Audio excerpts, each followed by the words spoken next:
Hello everyone, here's this video just for you. I want to protect you. 40-year quality expert and truthsayer Daryl Guberman exposes Boeing's broken system, regulatory corruption, and the fight to fix it. I want to protect you. You don't know me, I don't know you. You've seen me on video. You've seen me harping about Boeing. I've told you that I'm a shareholder, so I have a vested interest. This is why I'm telling you this. I'm not telling you to bash Kelly Oper. I'm not telling you to bash the board of Boeing. I'm not telling you to bash any of their managers there. Some of them got promoted that have 30 years experience at Boeing into quality. Where the hell were they when these disasters and these quality issues were happening? Well, after all, Boeing's employees, some of them were made FAA inspectors, Boeing/FAA inspectors, which means they didn't care. They kept on going. Probably a bigger bonus. So I want to protect you. That's why I do what I do. That's why I've spent over 40 years in quality assurance, holding companies accountable for safety and reliability of the products they put into the world. That's why I stood up on April 17, 2024 at the Department of Homeland Security Subcommittee hearing to speak out when no one else would. The problem is that the Department of Homeland Security sits on Anzi Yanab's board, not just as a member, but as a customer. Not only that, they had a guy, Phil Mattson, who's the head of standards management, representing DHS for on ANSI, which he's getting his federal salary, and he's getting $262,000 on top of that. Isn't that unbelievable? I stood up because Boeing has spent over 20 plus years cutting corners, ignoring safety, and putting profits over people. I called out the fact that Boeing stopped doing on-site quality system audits back in 2002 and instead relied on paperwork audits, essentially trusting suppliers without verifying their work. The dangerous practice has led to failing aircraft parts, manufacturing flaws, and tragic accidents. But Boeing didn't do this alone, ladies and gentlemen. No, they didn't. Let me tell you who. They had help from the very agencies that were supposed to hold them accountable. In 2009, the FAA gave Boeing the power to self-certify its own aircraft. That means Boeing could approve its own safety inspections, sign off on new aircraft designs and new aircraft technologies like the MCAS system, and regulate itself. The FAA, the agency that should have been protecting passengers, handed Boeing the keys to its own oversight, and what next happened? Disaster. Planes started rolling out with serious defects. The MCAS system failure led to 2 deadly crashes, killing over 346 people on the Ethiopian Air and Indonesian Airlines. Boeing's lack of true oversight meant safety took a backseat to cost cutting. The FAA didn't step in, not because they didn't know, but because they were complicit, ladies and gentlemen. They were just to blame, just like everybody else. I went back on June 18th to hear Boeing's CEO, David Calhoun, a guy who's making $32 million a year, testify, okay? I wanted to see if he had the expertise to turn the company around. But what I found was shocking. He wasn't an aerospace expert at all. He was an accountant running one of the most critical aerospace companies in the world. That's when I knew I had to take my concerns straight to Boeing's board of directors. The only thing he knew about aerospace was hitting the golf ball off the tee on the golf course.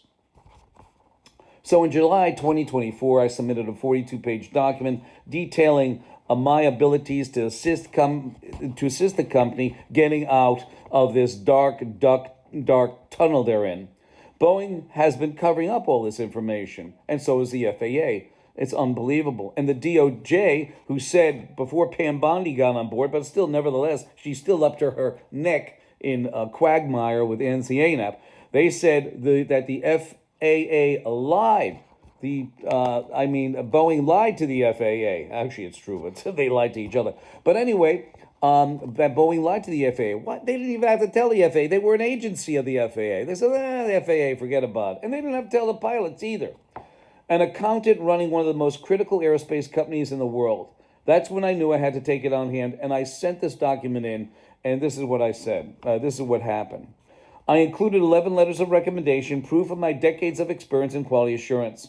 I sent it to Boeing's board members through certified mail, return receipt requested. Why? Because I wanted proof that they received it. I got my receipts back, but I got no response, and I am a shareholder. So that old story that you own 1 share, 10 shares, 100 shares, you're part of the company. No, you're not. They're lying to you. I got my receipts back, but I got no response. Not a single board member not had the decency to acknowledge the truth I laid before them. I knew I had to dig deeper. I contacted IM 751 Union, that represents Boeing's rank and file workers. Voicemail. Every time I kept calling and kept trying. And then I went to Seattle. For almost a month, stay in October, I went to Renton, Everett, Auburn, and Northfield. And what the employees told me was the same. They would call the union hall and get the voicemail, and no response back. They had the same experience. They called the union for help, and all they got was silence.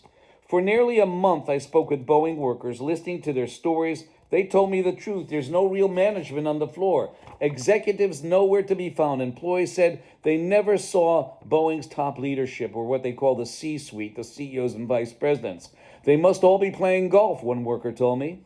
Boeing's collapse is not just about one company, it's about an entire system of corruption. The FAA, the American National Standards Institute, the American National Crediting Board all play a role. These organizations, instead of ensuring quality and safety, have worked hand in hand with Boeing to weaken oversight and rubber stamp approvals, and it goes even deeper. ANSI and ANAP formed the International Accreditation Forum, which incorporated in Delaware, and ANSI and ANAP operates as an underwriter for them. Because on IAF's board it's an association of both national and international accreditation bodies equivalent in accreditation to ANSI ANAP. Do you have that, ladies and gentlemen? And their sister organization in Australia, the International Laboratory Accreditation Cooperation. They are underwriters, ANSI ANAP. The web of influence allows companies like Boeing to control their own regulation, ensuring that no real accountability exists. That's why I fight. I fight for quality, I fight for reliability, I fight to help Boeing pull itself out of the mess before it's too late. And if you don't hear Daryl Guberman being part of that situation to pull them out of this quagmire, then that company is done. Done. They may say that they're 63% in production ahead. They're doing better than last year. That's because they're pushing the aircraft out of the hangar, from what I've heard from people who called me that I befriended at Everett, Renton, Auburn, and Northfield. They're saying that they're pushing them out the hangar with 50 to 200 different discrepancies that they figure will be done out on the flight line or something, will be fixed, instead of fixing them before they go. That's why I fight. I fight for quality. I fight for reliability. I fight for to help Boeing itself and pull itself out of the mess before it's too late. Because when safety is compromised, it's not just Boeing that suffers. It's every passenger, every employee, every family who trusts these planes to fly. I will keep speaking out. I will keep pushing for the truth, and I won't stop until accountability is restored. Because I want to protect you, ladies and gentlemen. I want to protect you, because if not, this is the song that you're going to be hearing.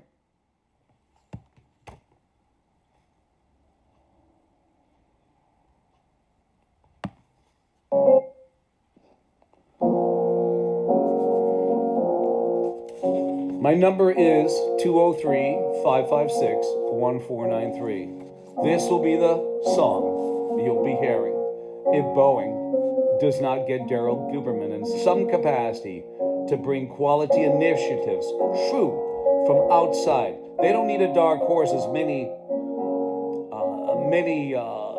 news organizations put out before Kelly Oprah was on board. But now they need a Clydesdale, strong, steady, wise, and intelligent, and one who can disseminate quality principles and practices and right Boeing's sinking ship, because it is sinking. And I thank you.